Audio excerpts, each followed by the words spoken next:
What's up, guys? Welcome to the Stats Free Sports channel. Let's get right into it. Here to bring you a video on Trevor Lawrence and the Jacksonville Jaguars. So this video is kind of a 180 moment for me, honestly. One of my first big videos, which big is relative to me. I'm still a small YouTuber, but one of my first videos that cracked 1,000 views back a couple, 2, 3 years ago now, was Trevor Lawrence is overrated video.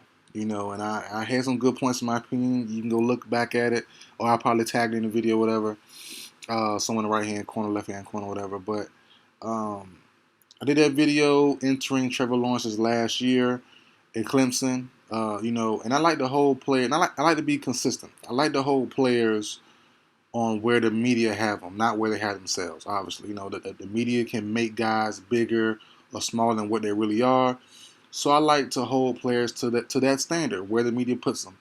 And during that time, and even still, they held him in the regards of an Andrew Luck, of a Peyton Manning, things of that nature. And during that time in college, when he was in college, I didn't quite see it. I really didn't see it. I think he was a little slightly below that level. So by that standard, to me, he's overrated by the media. And I explained why in the video. Got over 100 comments, 40-some likes. So it did pretty well, especially for me back then. Does a big video for me.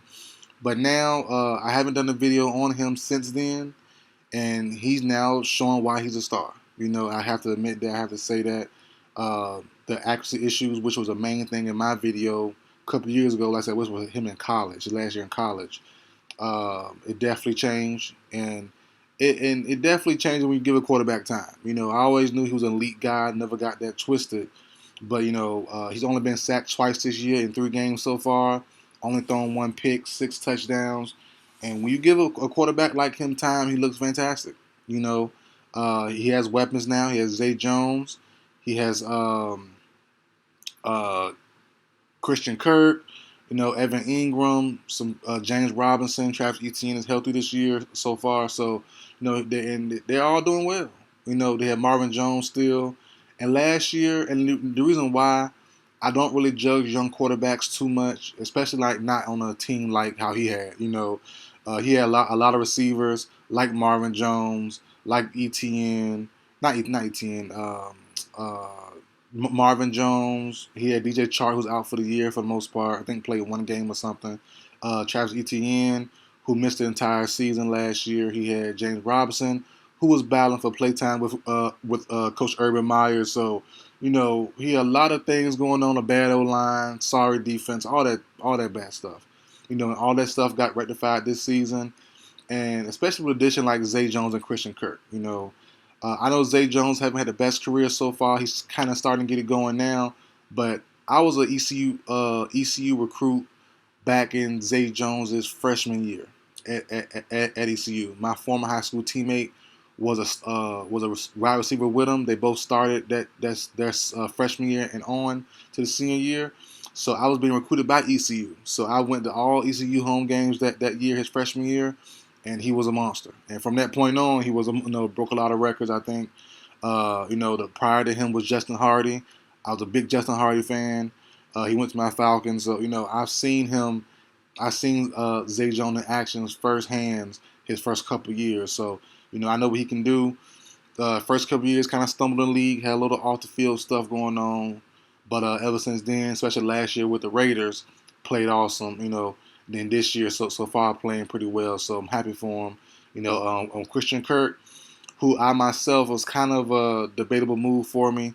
Is working out so far. That speed kills. He has solid hands, and he's probably Lawrence's favorite target as of right now. Robinson's playing well. Etienne's playing solid. So O-line's holding up. So the Jags looking like a legit AFC threat, man. They really, really do. At least, and I think they're going to win the AFC South.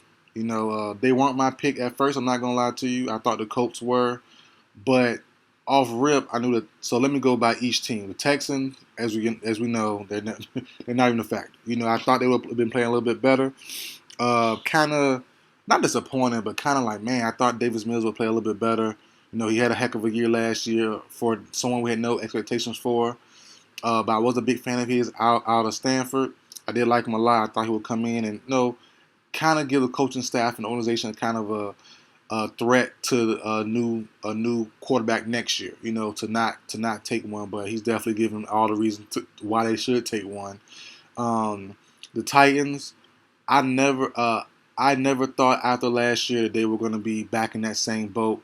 Every team has a window. The Titans had their window the last 2 or 3 years of being real contenders. They traded away A.J. Brown. Henry still playing well. Has a slow start this season, but he's still what he is. But he's not what he was. No, he's not that guy anymore. He's gonna give you still good numbers, but the wear and tear will start to happen, in my personal opinion. And he's not gonna be as dominant as he usually is. So I think, and also the team not as good as they once were overall. They were in that dark horse title contending category for the last couple of years, and they couldn't capitalize. So I think their window is closed. And the Colts, they had my former quarterback in Matt Ryan. I'm a Falcons fan, and I just don't think he can take them all the way. Matt Ryan does limit your team, in my personal opinion. I know what he can do. I know what he can't do. And with no elite weapons other than Michael Pittman, and they have a young guy, a tight end, and from Virginia, I forgot his name, Jelani Woods. They have him. But outside of that, they have no real options out in the passing game. They didn't bring back T.Y. Hilton. They didn't bring in Julio, which I'm cool with. They didn't make another splash move at wide receiver, which I'm not a fan of. They need another wide receiver. I've been hammering that on since summertime. I did a video on that last week. But we'll see what Chris Ballard and Jim Irsay does or do. I don't think they'll do anything, honestly, but we'll definitely see. But they do have a limit to what ceiling that they can reach. So I think that Jags can and will win the AFC South, led by Trevor Lawrence and a solid defense.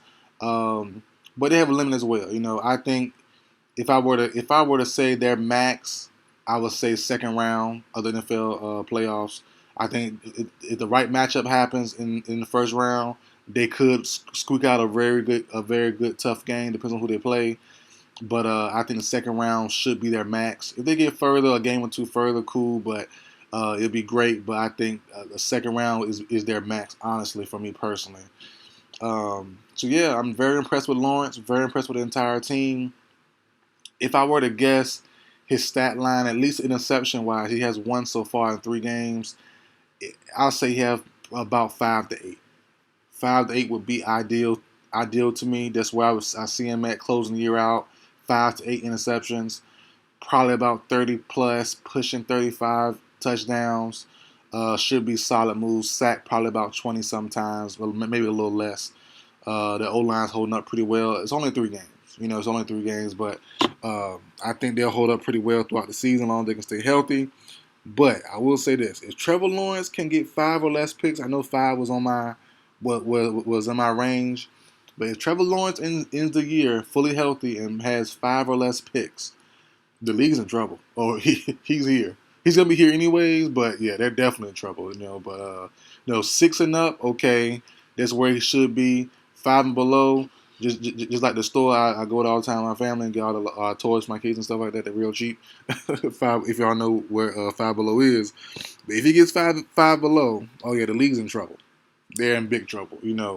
As I said, the actual issues aren't there right now.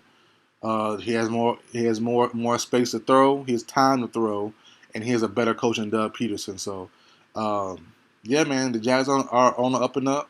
I don't see them having the first round pick this year. No, I say no chance unless something crazy happens. They're gonna get a solid pick. It won't be the first, and they're now gonna be looked at as not a contender, but a future contending team the next couple of years. They're still a couple pieces away, honestly, in my personal opinion. They still need to grow their young stars and and Lawrence too, but Trayvon Walker, Etienne Robinson. Bring in 1 or 2 more weapons on offense, a better tight end. And once they get those things fixed and corrected, I think they're going to be a big problem soon to come, man. So that's it for the video, guys. Like, share, comment, subscribe. I'll see you guys next time.